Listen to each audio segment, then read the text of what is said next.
Okay, welcome back to the series. This is the HBR series on mental toughness.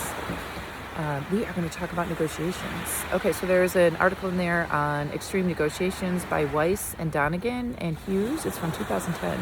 So a lot of these are classics.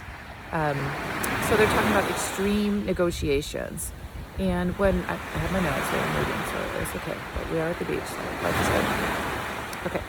So negotiations, a lot of times, in professional situations as leaders, you're always adapting to regularly changing information, circumstances, and there's something called quote unquote dangerous negotiations, which means it has to be done quickly.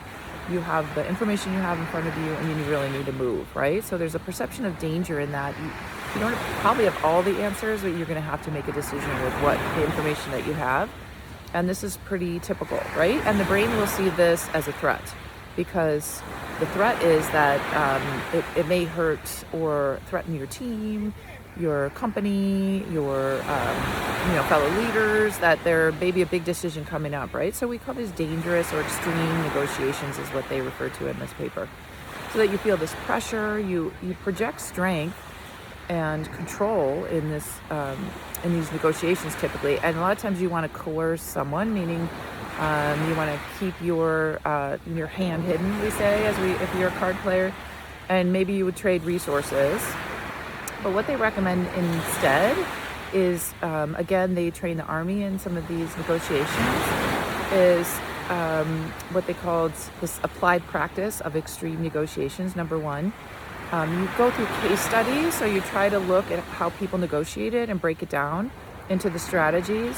And then they would review their approach, and then they would coach the leaders on their negotiation skills. And this made a big difference in how the leaders were able to negotiate. So what they started with is to use a new approach to negotiation. Is number one, you're trying to resolve the conflict and you're also trying to influence the other person. So how can you do this? Number one, you really want to understand the big picture. So even though it's a rush maybe, or we think it's dangerous, we have to move fast, we only have so much data, you want to make sure that you're understanding the big picture the best you can. So you want to ask for solutions with principles. So what are your principles? Is it honesty? Is it strength? Is it compassion? What's the principle that you lead with? So number one, you want to get as much information you can about the big picture. Number two, you want to uncover their hidden agendas. You want to work towards collaborating. Which isn't always our first instinct when we're threatened, right? When we're threatened, we want to keep ourselves and our team safe. But in this situation, they're saying, a great way to approach extreme negotiations is to uncover the hidden agendas by approaching it with a collaborative style. Number three is get genuine buy-in. How do you do that? You check the facts. You try to be fair. You try to find their motivations and their concerns. Ask a lot of why. Why do we want this? Why? To try to really get to their agendas. Number three, get genuine buy-in. Oh, sorry, we just did that one. So genuine buy-in is their facts. Be fair. Check their motivations, concerns, ask why. Okay, number four. So far we have understand the big picture, uncover hidden agendas, and collaborate. Get genuine buy-in. Four is build relationships of trust. Very hard to build trust when you need to move fast and you're trying to get your side of the thing, your side done, and you're trying to hide your cards. But this is trying to say the opposite, right? Is don't hide your cards. Be a little honest. Try to find what the other person really is after. So build relationships of trust and keep your commitments. If you said you're going to do something, really keep it. And then pay attention to process, maybe even over the outcome. So what they're after is to be less reactive. Don't assume things. They really recommended talking, considering various options, responding with curiosity, with humility, be humble, be open-minded.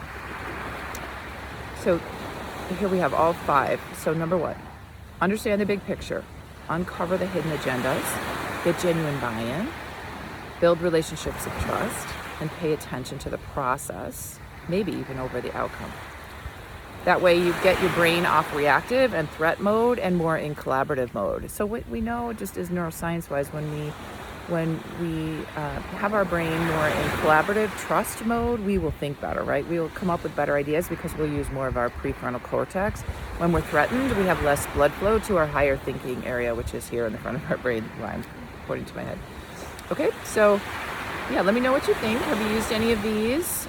What the goal is to lessen the perception of danger, which is a typical behavior and feeling that pressure, but instead to think more of collaborative trust, finding their motivations, check their concerns.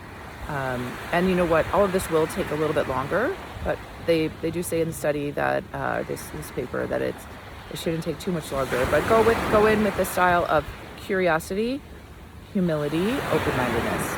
Okay. So we do that also in Brain Fresh. We talk about brain priming, so we try to get the brain in the best state. We don't want it in a threat state.